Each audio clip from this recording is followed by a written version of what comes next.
Good morning बच्चों, आज की वीडियो में हम बात करने वाले हैं टोटल इंटरनल रिफ्लेक्शन के बारे में। आपने सुना है कभी टोटल इंटरनल रिफ्लेक्शन के बारे में?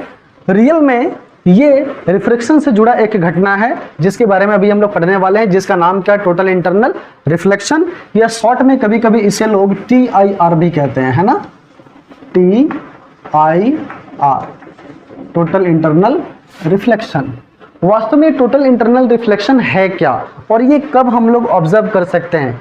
वास्तव में टोटल इंटरनल रिफ्लेक्शन की घटना को आप तभी देख पाएंगे या ऑब्जर्व कर पाएंगे जब लाइट डेंसर मीडियम से कहाँ ट्रेवल करे?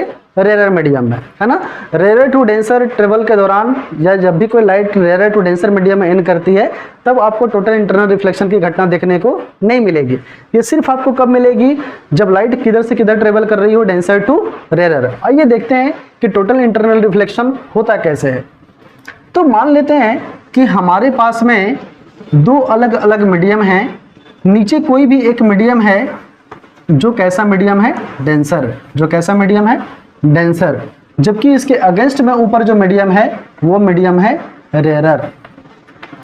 आइए देखते हैं क्या होता है टोटल इंटरनल रिफ्लेक्शन और ये कैसे निकालते हैं। मान लेते हैं कि कोई लाइट हमने डेंसर मीडियम में डाला। एक डेंसर मीडियम में किसी लाइट सोर्स से लाइट आ रही है और यहाँ पर पड़ती है, तो ये हमारा इंसिडेंट रे। ये क्या है? हमारा इंसिडेंट रे। अब इसका रिफ्रैक्शन दिखाने के लिए हम क्या ड्रॉ करेंगे? सबसे पहले नॉर्मल। तो हमने यहाँ पर ड्रॉ कर लिया नॉर्मल।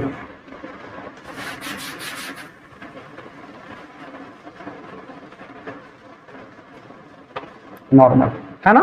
तो ये हमारा क्या हो गया? Angle of incidence. हम लोग जानते हैं कि angle of incidence is the angle between incident ray and normal.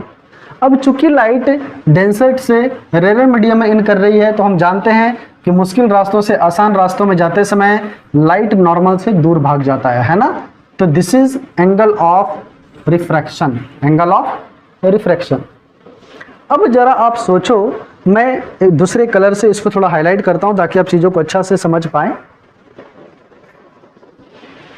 मान लीजिए क्या होगा अगर हम इस इंसिडेंट रे को थोड़ा सा और यहां से डालें, तो क्या आपको लगता है कि थोड़ा एंगल ऑफ इंसिडेंस बढ़ेगा? तो मान लीजिए कि अगर हम इसे इस जगह से ऐसे डालें तो क्या आपका एंगल ऑफ रिफ्लेक्शन भी यहां से बढ़ेगा? तो ऐसे कंडीशन में मान लीजिए कि ये इधर जाने लगा, तो क्या हो गया कि अब हमारा जो एंगल ऑफ रिफ्लेक्शन है इस केस में ये हो गया 90 डिग्री। ये कितना हो गया? 90 डिग्री। क्या आप मेरी बात को समझ पा रहे हैं? लाइट को जब मैंने यहां से यहां डाला था, लाइट जब ये आई एंगल पे इंसिडेंट किया था तो उसके लिए एंगल ऑफ रिफ्लेक्शन ये था जो कि एंगल R था नॉर्मल के साथ में। जब मैंने लाइट को थोड़ा सा और ऊपर से डाला ताकि एंगल ऑफ इंसिडेंस को मैंने थोड़ा सा इंक्रीज कर दिया, तो वैसे केस में ये रिफ्रेक्टेड रे थोड़ा सा और नीचे आ गया और वो नॉर्मल के साथ कितना एंगल बनाने लगा? 90 डिग्री। ओके, तो ऐसा लग रहा है कि हमारा ये जो रिफ्लेक्टेड रे है अब ना उस मीडियम का रहा ना इस मीडियम का रहा, वो बिल्कुल सरफेस पर तैर रहा है ना? लेकिन क्या होगा कि अगर हम इस इंसिडेंट रे को थोड़ा सा और ऊपर से डालें, तो क्या लाइट जब हम यहां से ऐसे डालेंगे, है ना, तो क्या अब ये लाइट थोड़ा सा और ज्यादा रिफ्लेक्ट करेगा और रिफ्लेक्ट करने के बाद कहां आ जाएगा? इससे मीडियम में। यानी इसके लिए एंगल ऑफ रिफ्लेक्शन क्या हो जाएगा? Greater than 90 degree. क्या हो जाएगा? Greater than 90 degree. और ये होगा कि लाइट जिस मीडियम से आ रहा है वो वापस उसी मीडियम में लौट जाएगा, है ना? तो जिस एंगल के लिए इस एंगल के लिए ध्यान से देखिए, इस एंगल के लिए हमारा एंगल ऑफ रिफ्लेक्शन कितना था? 90 डिग्री। तो इस एंगल को हम लोग बोलते हैं क्रिटिकल एंगल। क्या बोलते हैं? Critical angle.